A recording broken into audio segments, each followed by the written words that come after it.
ابا جان، کیا چیز آپ کو رلا رہی ہے؟ بہت سی باتیں ہیں بیٹا، اور وہ سب مجھے رونے پہ مجبور کر رہی ہیں، انہوں نے بڑی حسرت سے کہا۔ ان میں سب سے پہلی بات اسلام میں میرا بچھڑ جانا، جس کی وجہ سے بہت سے ایسے قیمتی موقع تھے جو میرے ہاتھ سے نکل گئے۔ اب اگر دنیا کی ساری دولت بھی خرچ کر دوں تو میں ان کو نہیں پا سکتا۔ یہ ایک ایسے صحابی جن کو تاریخ بہت کم جانتی ہے۔ میں ہوں ہدا اور آپ دیکھ رہے ہیں دا ٹرو لورز آف محمد۔ میرے ساتھ رہیے، چینل کو سبسکرائب کر دیں اور ویڈیو کو لازمی لائک کر دیں۔ کیا اس صحابی کی خبر آپ کو پہنچی؟ تاریخ نے اپنے ریکارڈ میں یہ بات محفوظ کر لی کہ یہ وہ واحد شخص تھے جن کی پیدائش خانہ کعبہ کے اندر ہوئی تھی۔ یہ ایک روز کا واقعہ ہے کہ خانہ کعبہ عوام کے لیے کھولا گیا تھا، اور ان کی والدہ بھی اپنے دل کو بہلانے کے لیے اپنی چند سہیلیوں کے ساتھ خانہ کعبہ میں داخل ہوئی۔ وہ اس وقت حاملہ تھی اور ان کے حمل کی مدت پوری ہو چکی تھی۔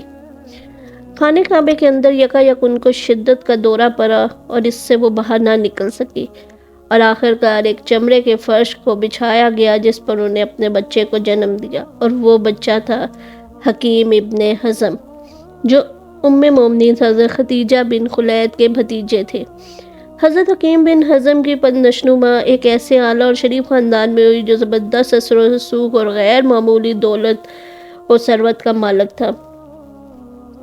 ان کے اندر بہت سی خوبیاں تھیں، اسی وجہ سے ان کو خاندان کا سردار منتخب کر لیا گیا اور ان کو بہت اہم ذمہ داریاں سونپ دی گئی۔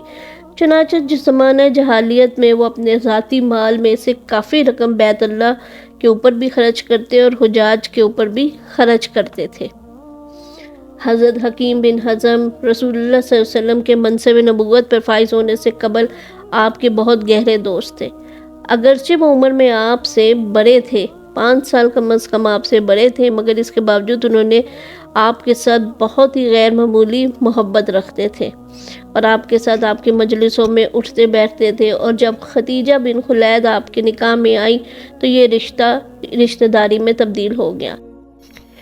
اتنی گہری رشتہ داری اور اتنی دوستی رکھنے کے باوجود آپ یہ بات جان کر حیران ہوں گے کہ کم از کم نبوت کے بعد 20 سال تک انہوں نے اسلام قبول نہیں کیا، اور فتح مکہ کے وقت جب حضور صلی اللہ علیہ وسلم دوبارہ مکہ میں تشریف لائے تو تب آپ نے اسلام کو قبول کیا۔ لیکن بہرحال یہ اللہ کی مشیت تھی کہ انہوں نے کس ٹائم پہ اسلام قبول کرنا ہے، اور جس طرح حضرت حکیم بن حزم کا اسلام میں پیچھے رہ جانا ہمارے لیے باعث تعجب ہے، اسی طرح خود ان کے لیے بھی یہ انتہائی باعث حیرت تھی۔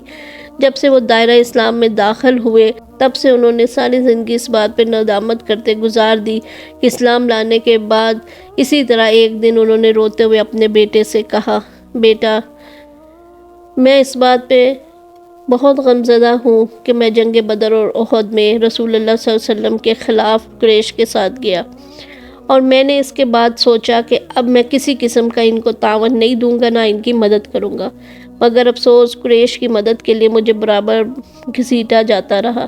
پھر یہ بات کہ جب میں دائرہ اسلام میں داخل ہونے کا ارادہ کرتا، میری نگاہیں قریش کے ان اہم سربراہوں پر اٹھ جاتی جو عمر میں مجھ سے بہت بڑے تھے، اور میں دیکھتا کہ یہ لوگ جاہلی دین اور اس کے طور طریقوں کو مضبوطی سے تھامے ہوئے۔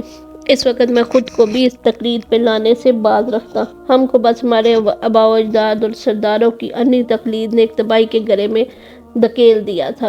رسول اللہ صلی اللہ علیہ وسلم بھی حکیم بن حزم کے اسلام میں پیچھے رہ جانے پر بہت حیران تھے۔ وہ کہتے تھے کہ کوئی شخص جو حکیم بن حزم جیسی عقل رکھتا ہو تو اس کا اسلام میں نہ آنا ایک تعجب کی بات ہے۔ آپ صلی اللہ علیہ وسلم اور ان کے چند دوسرے لوگوں کے متعلق توقع رکھتے تھے کہ یہ لوگ اسلام قبول کرنے میں ایک دوسرے پر سبقت لے جائیں گے۔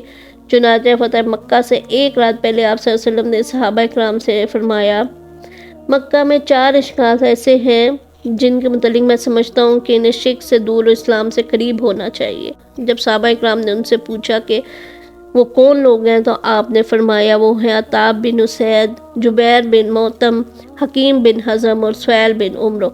اور خدا کے فضل سے یہ چاروں حضرات اسلام قبول کر کے آپ کے دستے بازو بن گئے۔